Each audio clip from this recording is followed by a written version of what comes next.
Very good evening to all. Thank you for joining us today. And I'm happy to interact with all of you on an occasion of Save the Elephant Day and to give some kind of love and support to these much loved giants. And we are going to talk about mitigating human wildlife conflict. And myself, Arun, vet by profession and working as wildlife vet with wildlife SOS for the past 16 years. And let us get on to the presentation now. So before I get on to our main presentation, I would like to acknowledge all my teachers and mentors in the field of wildlife and late Mr. Ajay Desai, the elephant conservationist of our country and many other countries in the Southeast Asia.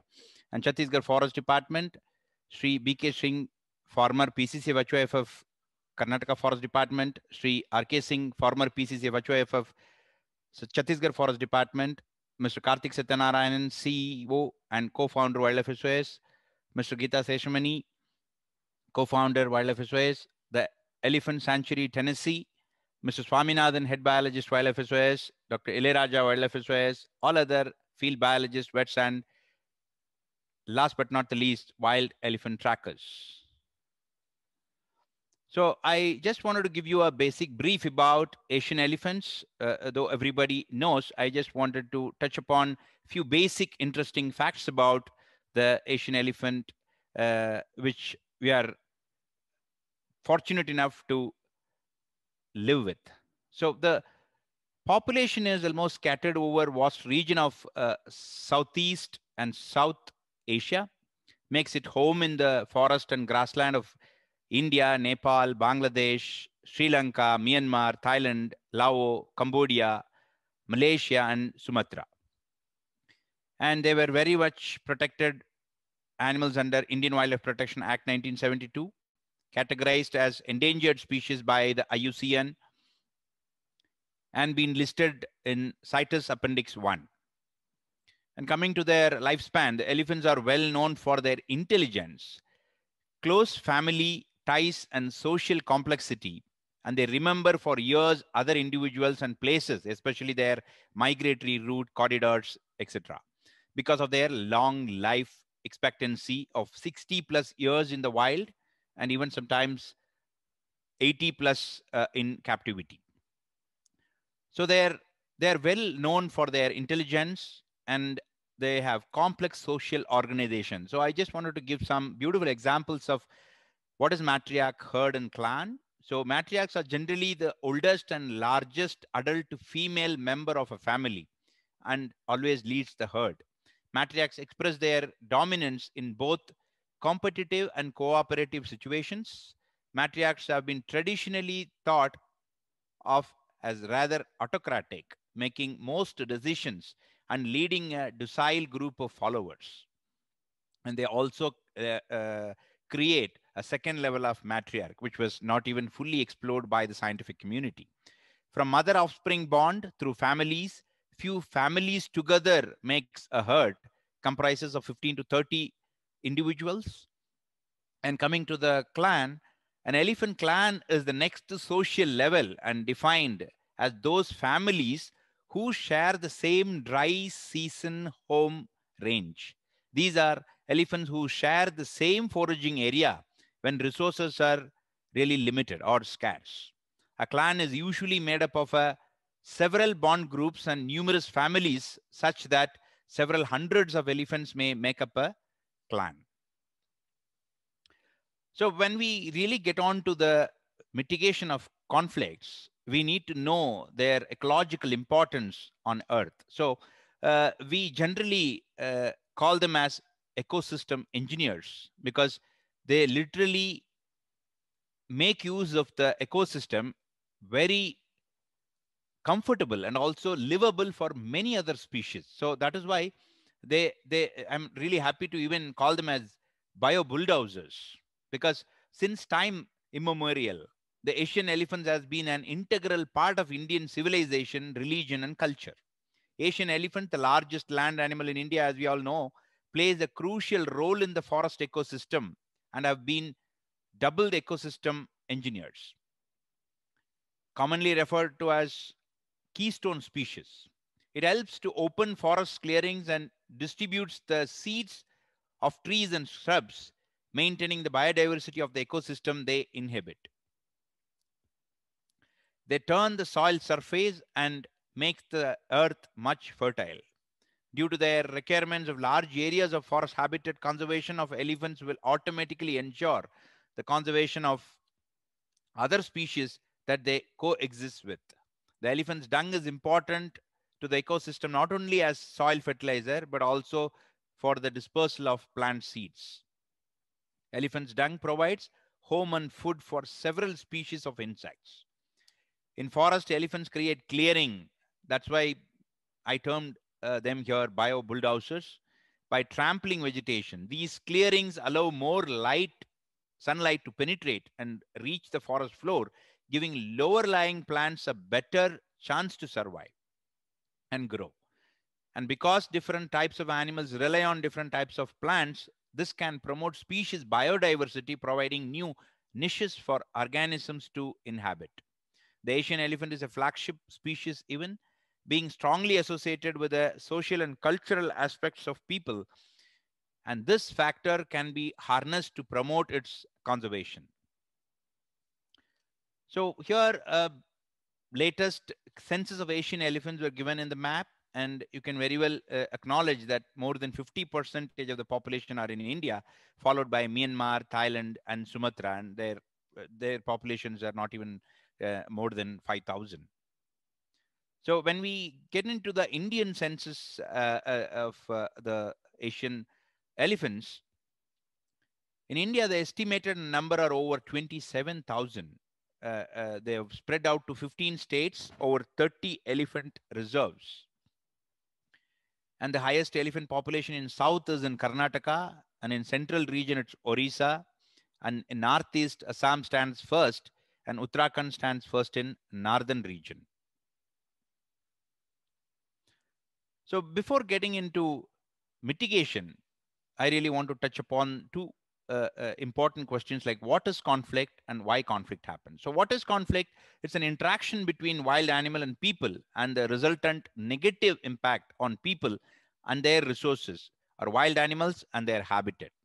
So that's the basic reason for conflict, but now the term is changed into interaction. So it's always better to use human wildlife interaction instead of conflict. So, but for an easy understanding, since the conflict word is familiar with all of us, so I would like to use the word conflict here. So the major balance between the ecosystem and anthropocentrism is very important to minimize or avoid conflict. But here, it's a major imbalance between ecosystem and anthropocentrism. And we invite a lot of problem of irrespective of a species. But here, we will be again taking the reason for any conflict is primarily food, water, space, safety, shelter. Injuries or disease also leads to a conflict. And anthropogenic disturbances like habitat loss, especially like encroachments, developmental activities, electrocution, any kind of retaliation, train collision, minor forest produce, firewood collection, mushroom collection, cattle grazing, poaching. So all the major conflict reasons are just because of anthropogenic. So we need to really give some importance to change our behavior towards the environment. So some of the major reasons for the conflict is given in a kind of photographic representation. As we all know that population explosion is uncontrollable. And it's really funny that sometimes we talk about controlling the elephant population through several means, or even population control through um, chemical or through immunocontraceptive, things like that. So if the habitat loss is going beyond our control, then definitely the possibility of the animal containing into the original home range is always impossible. So that is why the habitat and population explosions stands first when we talk about conflicts of any wildlife, but also in case of elephants. And forest fire again makes the elephant move out. And though it's very familiar incidents for all of us, but I really want to insist that the forest fire creates a very major impact on the ecosystem. The primary reason is destroying the regeneration, because most saplings kill results in reduced trees and ground cover, and only a few fire resistant species are surviving. Thus, there is loss of biodiversity and destroys soil and territorial and terrestrial micro and macro fauna. And it's critical for recycling nutrients. Maintaining soil quality and maintaining soil permeability or porosity is also affected by forest fire, and destroys leaf litter and bakes the ground. So the water percolation and or even runoff water will also be more, and it eventually destroys the microhabitat of the forest. And poaching, as we all know, that it's the major problem in any wildlife, and especially the trafficking. So exploitation of the species for illegal trade is very unacceptable. But as I already said, it was very much under control because of Wildlife Protection Act 1972 in India and Schedule 1 status. And a lot of hunting and trading has been come down, and there are severe imposition of law, and then 7 years of imprisonment, and many times it is unbailable, non-bailable, with a minimum fine of 25,000. So some of these legal implications also makes the elephant poaching goes down, and then they were under in a better state of protection. And it's again very important, but a very saddest thing is the poor behavioral understanding by people. And you can say on the left side, people are trying to take selfie with the wild tuskers. So it's definitely not a right way of approaching the wild animals. And on the other side, just to drive the elephants, they were throwing some fireballs, so which is again it's inhumane. So we need to also understand the behavioral aspects of the animal, irrespective of any species. If it is wild animal, definitely they have a very specific behavioral concerns, and we should at least have an adequate knowledge. And that's the reason the research and continuous awareness and capacity building is always important if we really want to mitigate any kind of human wildlife interaction.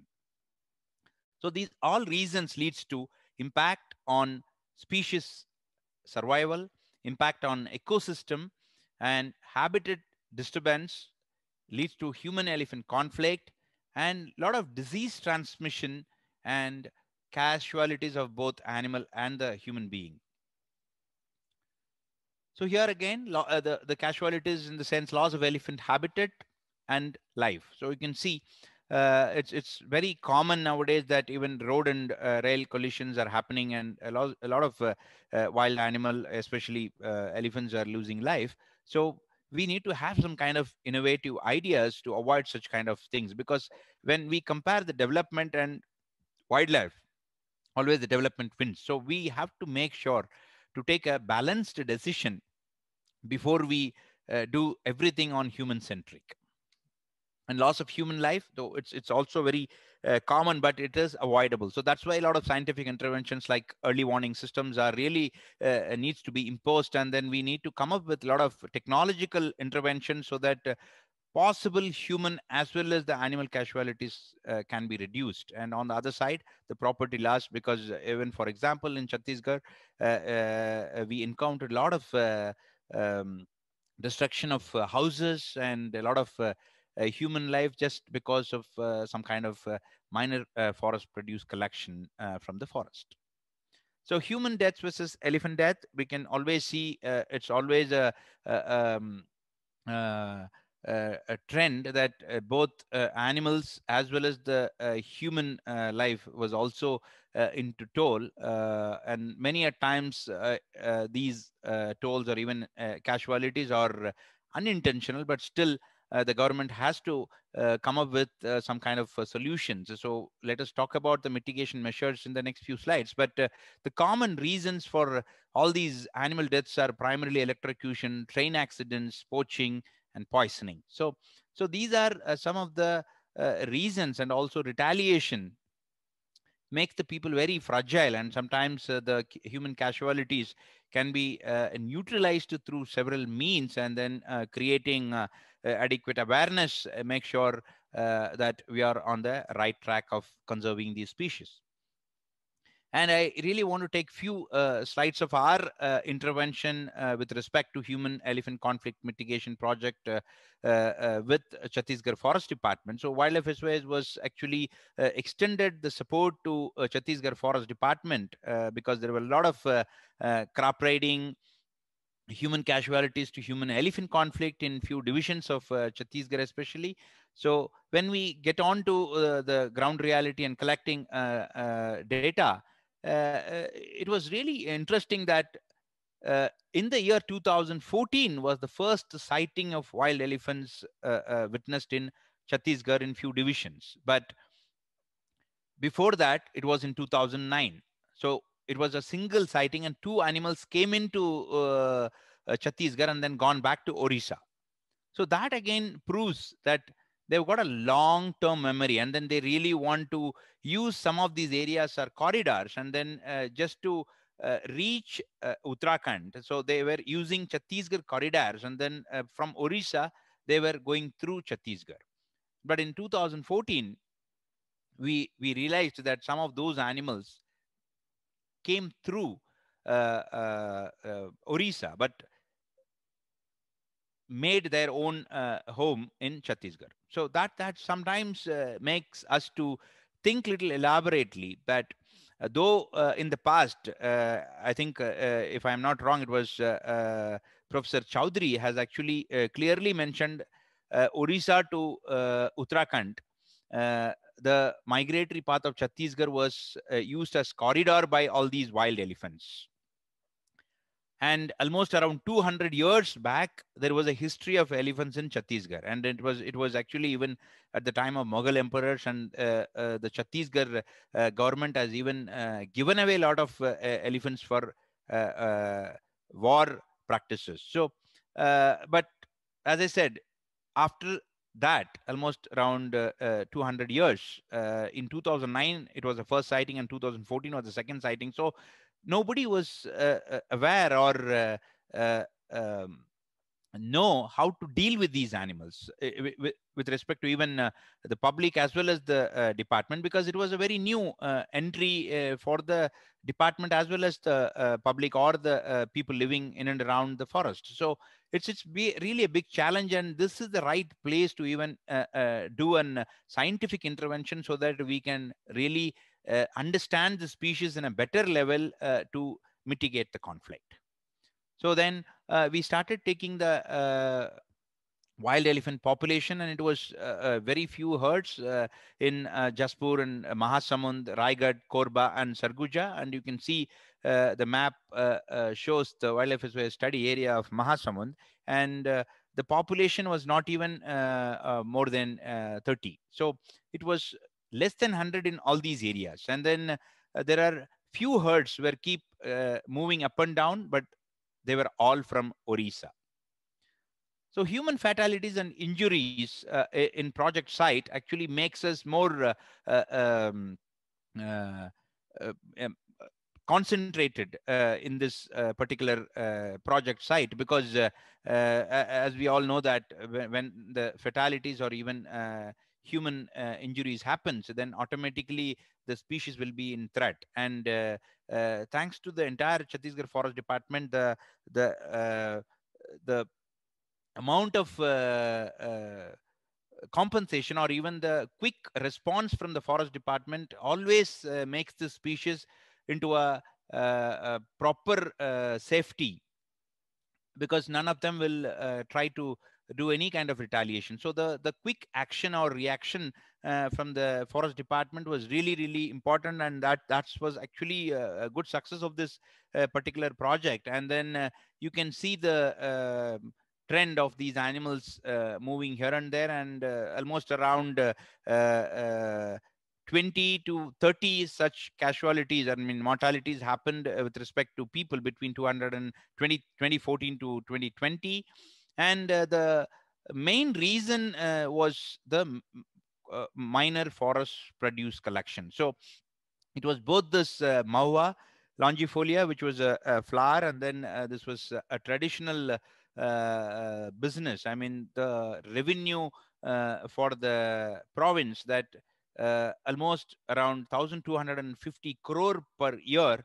The government is making revenue out of both Mahua as well as the Tendu leaves. Tendu leaves on the top of the image is tobacco or BD leaves that is used to create cigarette or the BD. So that's a major revenue model for the state. So it is very difficult to even educate the people, because the entire people's livelihood is behind this. So continuous awareness program is important. You can see a funny um,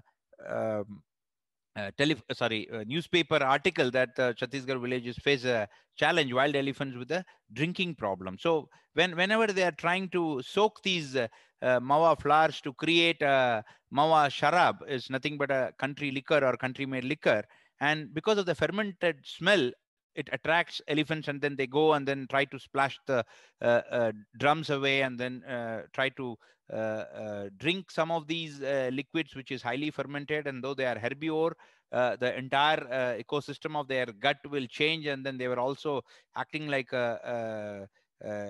drunken people. So it's again a kind of habituation by these animals, apart from raiding crops.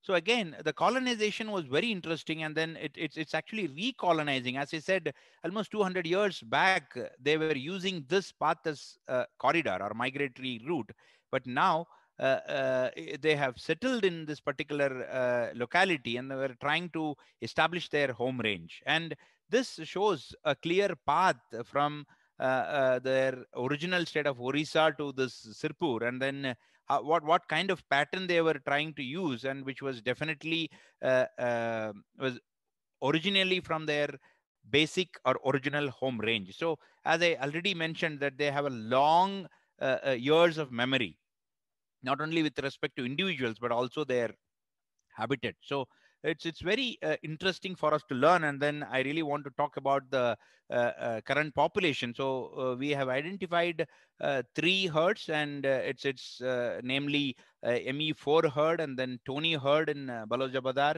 and Pitora 2018, 2019, and Ram and Balram. So it was about 22 and 19, 6 and 7 number herds, and they were not actually interacting each other. They were all in different packets, and they were operating in a different terrain. So we assume that they were all in different herd, and then we really want to take a representing animals from each herd, and then we really want to track them in case if they are going back to Orissa, so that it will give us a nice track and the route, and we can establish such kind of corridor. And in future, if those corridors were undisturbed, then definitely there will be smooth movement of animals, and then we can protect even human casualties.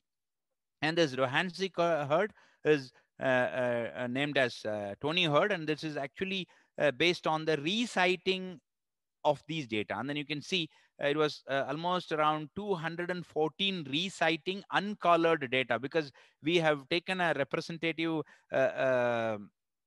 first herd, and then a matriarch was radio collared. I will come into that slide in the next few slides. Yeah, the GPS enabled radio collaring operation was the best solution to identify their movement and pattern of movement, and what kind of crop raiding or the seasonal intervention with the community as well as the human elephant conflict can be easily studied. So we actually identified a matriarch of this particular herd, and then we successfully radio collared them, radio collared her, and then we were continuously monitoring the particular herd for almost now 2.5 to 3 years. And this is our elephant radio collaring field team. And again, I really want to give a few important observation, because this was a real knowledge of late Mr. Ajay Desai sir. And when we were talking so many times about the ranging behavior of these elephants, and nice studies have happened in 1986 itself in Mudumalai, I mean, which is in the Nilgiri Biosphere Reserve, and it was concluded that 500 to 680 square kilometer is their normal home range of a clan. But now in this recent 2-3 studies, I mean, this particular NBR, Nilgiri Biosphere Reserve study, and also the other study happened in West Bengal, was also proving that they generally takes around 700 to 800 square kilometers as a home range. But in the recent past, even in 2016, 17, and 14 data of both in Chhattisgarh as well as here in Osur Dharmaburi division,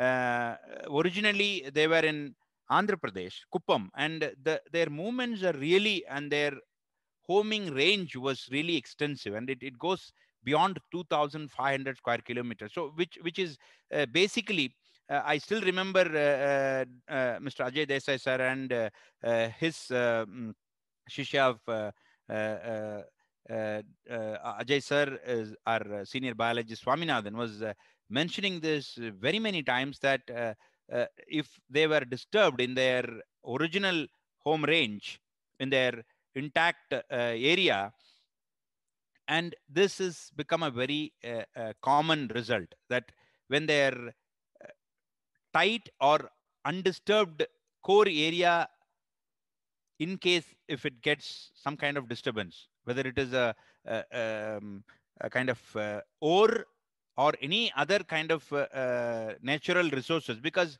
traditionally wherever these kind of natural resources are rich, those areas, again, these elephants were also highly populated and distributed, because they do need some of those mineral substances for their day-to-day life. So that is where it is fortunately or unfortunately coinciding, and many a times these home ranges really getting expanded when they are getting disturbed in their original home range. So that's a beautiful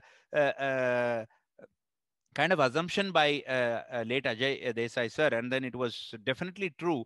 Now that these elephants with intact home range were not involved themselves in crop raiding, but now whatever the crop raiding or the animals coming out of the forest is just because of the disturbance.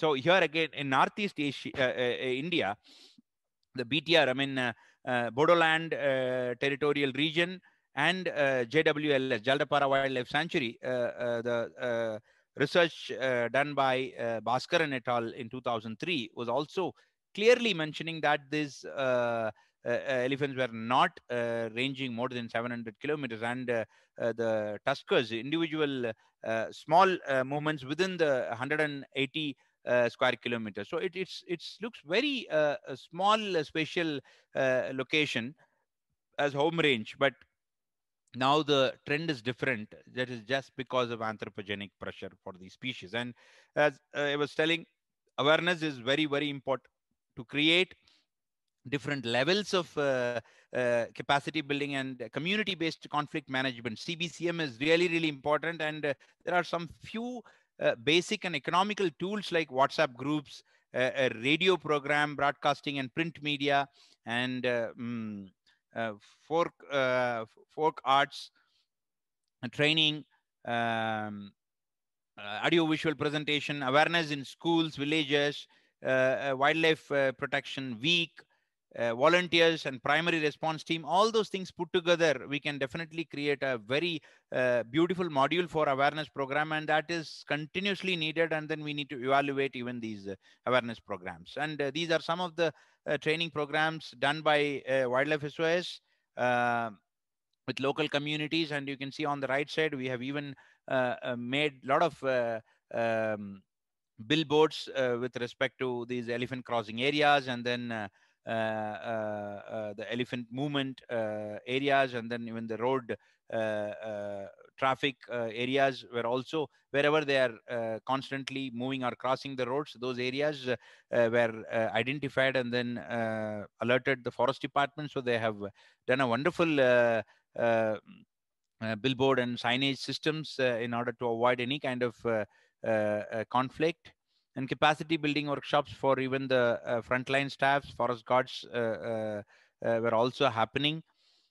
And volunteer rapid action force is again an very important tool, that whenever elephant approaching towards the villagers or agricultural field, these rapid response team work with the forest department staff to divert the elephant herds to prevent them from entering villages and agricultural field, to prevent crop damage. And we have done high conflict villages of 19 in numbers, and each village of 6 to 8 young people for voluntary rapid action force. And they immediately pass on the message to the local villagers through the panchayat or panchayat head, and then it reaches to all the grassroots level people, and they are saving their life.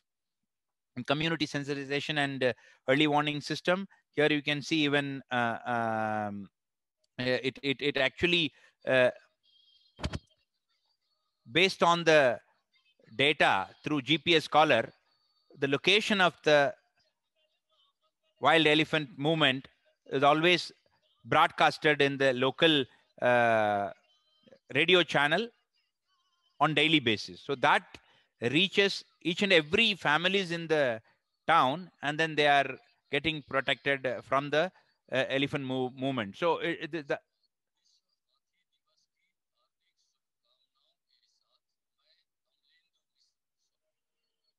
so it's a kind of local language announcement based on the recent GPS location of the elephant, so the people will be aware that they will not be going out for any kind of work or even nature's call, so that they will get protected from unnecessary human elephant interaction.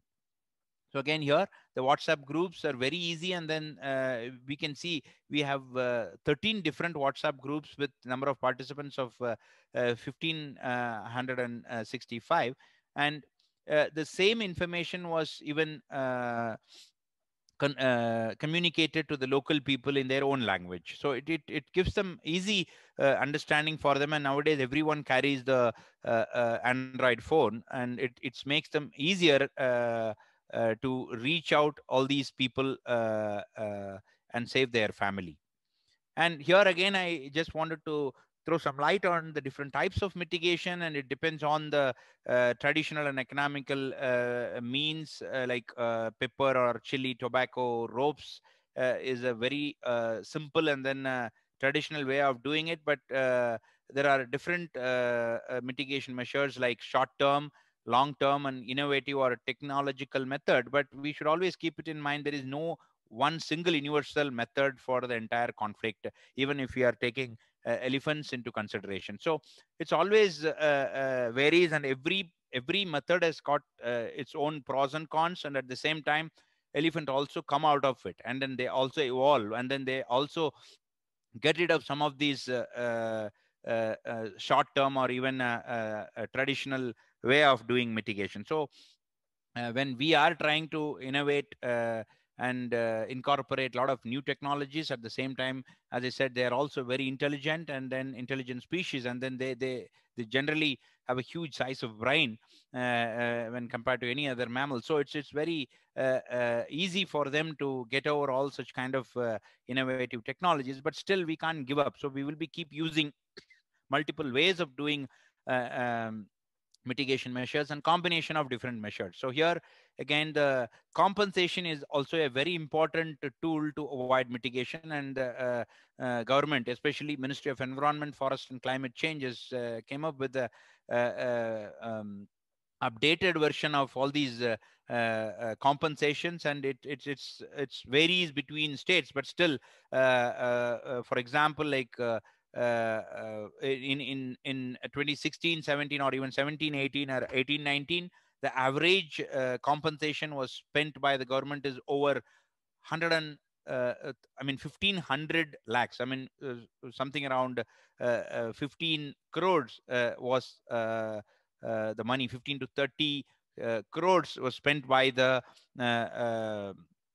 forest department or the ministry to give compensation, so that there won't be any retaliation. At the same time, these animals will not be under threat.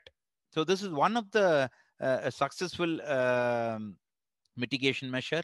And then, as we all know, that there are a lot of barricades, both physical and psychological, like even beehive fencing, solar electric fencing, acoustic deterrents, ditches, moats, walls like rubber walls, and other barricades were also useful in some point of time. But as I said, they all have their limited success. Or sometimes, if you really want to get onto a long-term stuff, then it may be expensive. And if you are looking for a short-term one, then it may not be successful in long run. So something like alternate crops, that actually has given a lot of success when they change their traditional crop to an alternative crop, which is definitely not attracted by the elephants. Then obviously it is safe for the agriculturist or the farmers to um, deal with their agricultural system. So elephant proof trench, which is again a very traditional method, and still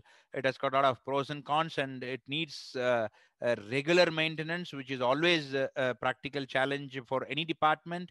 And it's diffused boundaries, because if there is no proper boundary, making this EPT is really challenging for a forest department. So the boundary needs to be very clear, only then it is possible. And this can be always uh, maintained, or it can be always disturbed by both cattle grazing by the people, or even sometimes elephants nowadays throwing the mud, or even damaging the moat, I mean the EPT, and then trying to make the moat less shallower, and then they walk through. So as I said, it needs continuous monitoring. And rail track fencing is also very successful in especially in south, like Bandipur and Bannerghatta National Park has actually successfully made a kilometer long rail track fencing, and then it was really successful. And there are some combined methods like trenches as well as fences, fence together, can also give us a good amount of success of the animal, preventing the animal coming into the human habitat. And wire rope fencing and tentacle fencing is also one of the successful system, which was followed in again Tamil Nadu Forest Department. And see, generally there are some good success stories in different part of the country, and especially when it comes to community-based fencing system. Because even in Valparai and then in Satyamangalam, I can even say Mudumalai as an example, the two hamlet were completely protected by making the community as responsible people to maintain this power fence system, because the solar power system was installed by forest department, but they were allocated, I mean the responsibility was given to the local villages to maintain it. So such kind of community participation always works really good.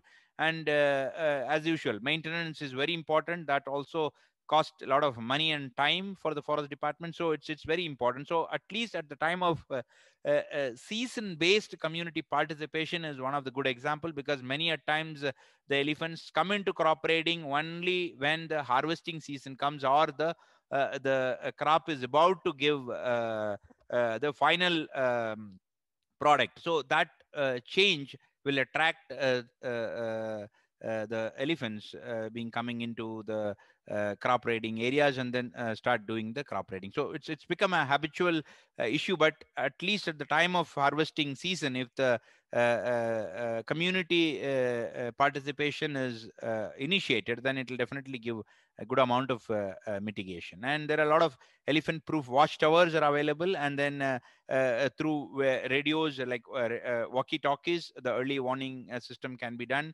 And as I already said, the rubber wall are also made around the elephant proof watchtowers. So the anti depredation squads are also made to stay on these kind of elephant proof watchtowers in order to protect themselves, as well as to give the early warning system to the nearby villages. So coming to the innovative methods, this actually came in the recent week newspaper that the project Rehab curbs elephant-human conflict, would soon be adapted by other states. So, which is nothing but a beehive fence. I think probably this the system was installed in West Bengal, and then they found a lot of success. So, as I said, though every innovative ideas are very important, but we need to make sure that we should not create or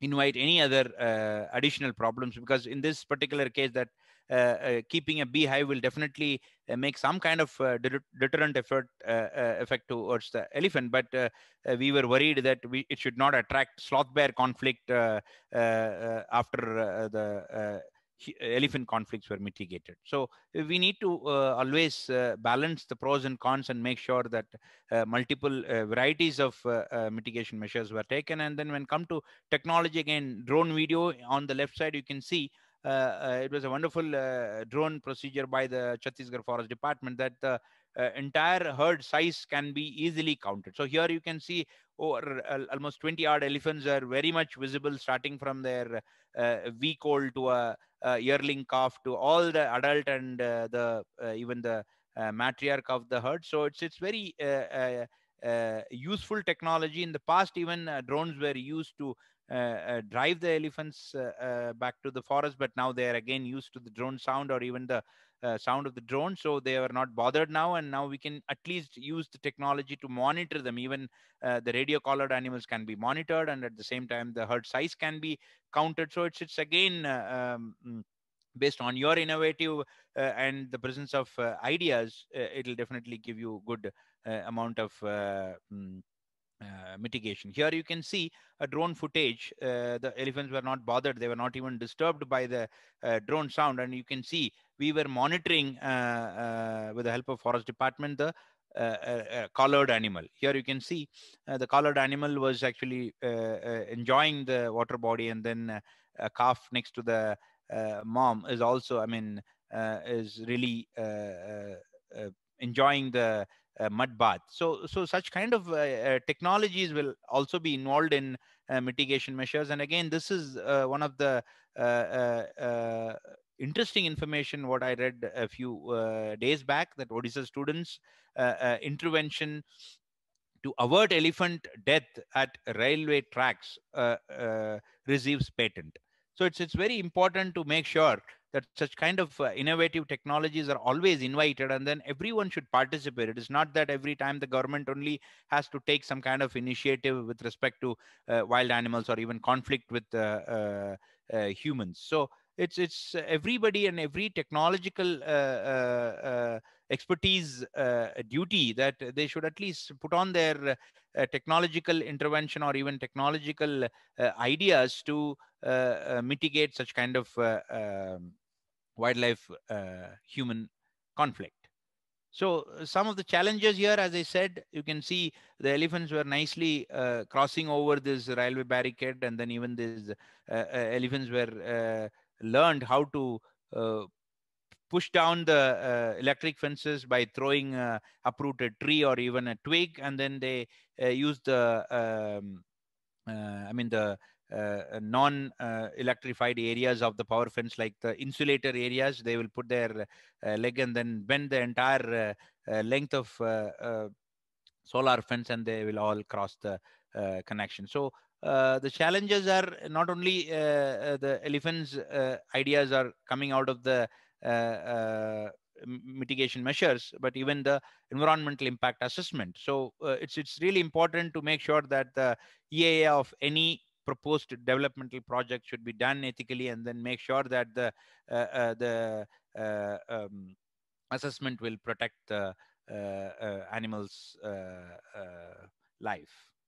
So the financial restraints, as we already talked, that the compensation is very important. But even in the past, some of the grievous injuries were actually receiving 60,000, but the MOEF has increased to 2 lakh, and then the death benefit of from 2 lakhs to 5 lakhs was also done by MOEF and CC. So it's all kind of constrained, because as we already said, crores of rupees, I mean 480 million rupees was spent on compensation. So we should definitely make sure that there are a lot of other mitigation measures with much financial uh, less resources involvement is always important. So this is, I think, my last but the previous slide. And there are steps to reduce conflict, even if you're not able to zero down the conflict, but still we will be able to successfully manage and reduce the conflict through spreading awareness, understanding the role of animals in our ecosystem, learning avoidance behavior, maintaining cleaner surroundings, depending less on forest produce, understanding the natural behavior of the animal around us, and continued research. I think with this, I would like to conclude. And if you have any questions, I'm happy to answer. Thank you so much, Dr. Arun. We have received a bunch of questions which I have shortlisted and I'll be asking you. So, the first one is if you could just shed some light on the future of elephant conservation in respect of the denotifications of elephant reserves for development projects like the Shivalik Elephant Reserve. That's It's really a critical question Mhm. because see, these all stakeholders needs to raise our voice, and then and make sure the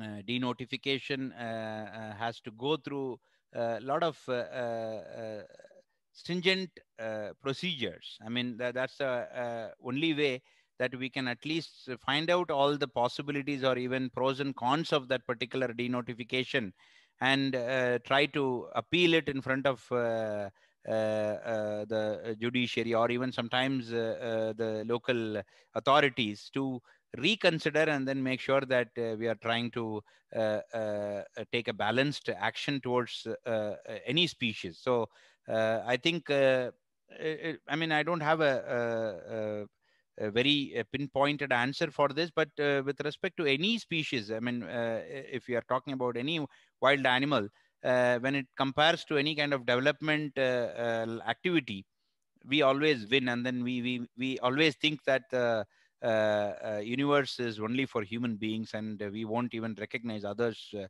life on earth. So I think we all need to be together and then try to justify any such kind of activities with a lot of strict procedures. So that's all I have. Okay, thank you. The next one is there any impact on behavior of the elephants because of the increasing human presence due to jungle safaris, especially night safaris? Yeah, definitely. Any such kind of intervention in their natural habitat will make the animal really uncomfortable, and that is not only with respect to behavior, but also with their survivability. So that is why we need to really think twice that do we really need to intervene or disturb their habitat, because now also we all know that there are a lot of safaris around the country, and also in abroad. So if we really want to go and see some of those safaris, or even the elephant movements in the free ranging area, there are a lot of tourism areas available, and then we should restrict with that only. So I mean, personally, we should not encourage such kind of habitat intrusion for the entertainment of people. Okay.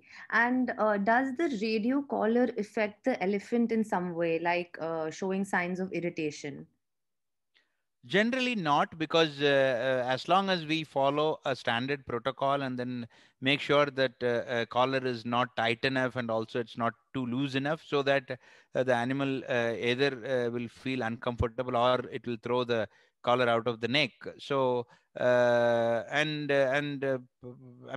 many such studies are there, that the animal was not showing any kind of stressful behavior, or at the same time they were not much bothered about it. But I agree, being a vet, if something is attached on the wild animal's body, they definitely don't like it. But when you really compare the advantage of the presence of the collar over the little bit of inconvenience for the animal, definitely is negligible. And we have even seen in south of Tamil Nadu that some of the collared elephant, even after losing the data, I mean, like the elephant collars were for 2 to 3 years or maximum of 4 years. So even after 4 years, if the battery dies, the collar remains on the animal. And then we have seen even some of the elephants were putting their trunk on the collar space and then just relaxing it. So they get used to the collar. And when you compare the body weight of the body weight of the animal versus collar, it is definitely like 2 to 3 kilos for a 3 to 4 ton of elephant is definitely negligible. Thank you. The next one is, what are the most successful compensation programs, for example, for crop raiding? Successful in the sense, I think Karnataka and also even Chhattisgarh, West Bengal is really doing good, even in Tamil Nadu. But again, there are a lot of procedural delays always happens, and valuing the place is very important. And sometimes the other department involvement, like even revenue department, has to come into place, and there should be multiple level of cross-examining all these crop raiding. Sometimes makes procedural delay, but almost all the states of our country is really doing well, according to my knowledge. All right. There's a very interesting question about ivory. So, are there any ongoing studies on the tracking of illegal trade of ivories to their historic locations? So, for example, if an ivory is seized from somewhere, how can we find the location of the elephant or the elephant's origin? Is there any way? uh, there is a way through genetic means, or even the DNA based forensics are always available. But the only practical difficult is that whenever if there is a death happens, I mean, death of a tusker happens, always the sample of the tusker with respect to genetic identification or a DNA material was stored. Only then we can always map the particular tusk material from X or Y elephant. Otherwise, if we have only the tusk in hand, whether we don't know whether the actual whichever the animal the tusk belongs to, if you don't have the sample of that animal, there is no way to compare two DNAs and then finding out the origin of the tusk. So until or unless they have done the mapping before, only then it is possible. And I don't think we are working towards that, because whenever the forest department identifies or even witness any kind of death, if it is a tusker, then the sample of both the tusk and the uh, animal sample was always collected, and it was there is a sample repository. So whenever if that particular tusk is getting poached or even smuggled or even stolen, then it is always a possibility to cross examine. Otherwise it is not possible. All right. And another question is must in the male elephants a major reason for human deaths?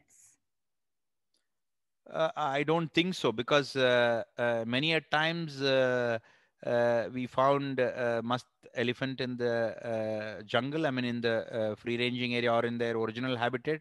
They generally won't go out of the protected area because they were highly disturbed. And then in our study, at least, we haven't found any such kind of must elephant in the wild going havoc and then creating trouble. It always happens in captivity. All right. Um, there's another question about how a civilian can be involved in elephant conservation as well as wildlife conservation on an individual level. Um, in my opinion, primarily volunteering yourself to go and then understand the elephant biology, and then the importance of the elephants on the ecosystem, all those things, especially with Wildlife SOS, Elephant Conservation and Care Center, because first you need to familiarize yourself with the species before you start contributing anything towards the species. So the first and foremost thing is involve yourself in any kind of volunteering activity. And even the forest department encourages the volunteers to come and participate in their census program. So you can even participate in any of the forest department census programs.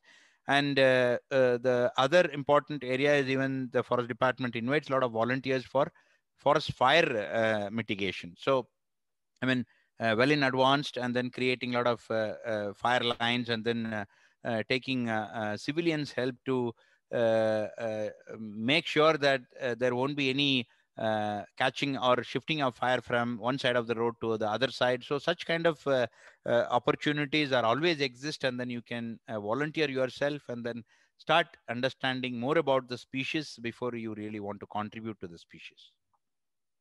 Great. I think we have time for just one more question. When you collar the matriarch, do the other elephants in the herd react to protect her? Yeah, it was, as I said, they are really bonded, and they are herd animal. It was really an interesting and amazing situation. The moment we darted the matriarch, and the other herd members were trying to push her and then trying to take her along with them. So, one point of time, after 20 minutes of the induction time of the drug, she was really not able to move because she was not under her control of the locomotion. So invariably they were trying and they were trying, and then 2 3 elephants were really pushing and then pulling from all around the elephant, but finally they gave up because the human smell close to the darted animal was really bothering them. So we were in fact trying to drive them away by doing some kind of sound or something. But it was really amazing that we didn't make any kind of disturbance to the rest of the herd. And when we were closely approaching them closely, I mean, the distance between us and the matriarch, I mean, the darted elephants were shortened by 100 meter, 90 meter, 80 meter, and slowly the other herd, I mean, the rest of the herd started dispersing. And another interesting story was that they have not crossed more than 300 to 400 meters, because we had our own trackers to observe where these dispersed herd of the same matriarch were. So they were really to a callable distance, or even to a visible distance. If the crow flies, it may not be even 400 to 500 meters. So that kind of bonding they always have, and they didn't disturb us, luckily. And then we shortened the procedure as much as possible. And then, if I'm not wrong, we have done it within 40 minutes, placing the collar and then reviving the animal. And then in the very next moment, probably after 15 minutes, we found this matriarch is in the middle of the herd. So it was a wonderful experience even for us, and they are really amazing animals.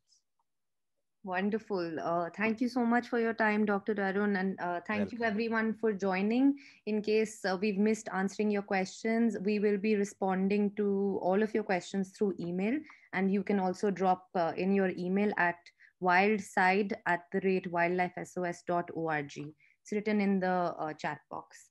Thank you so much. Thanks, everyone.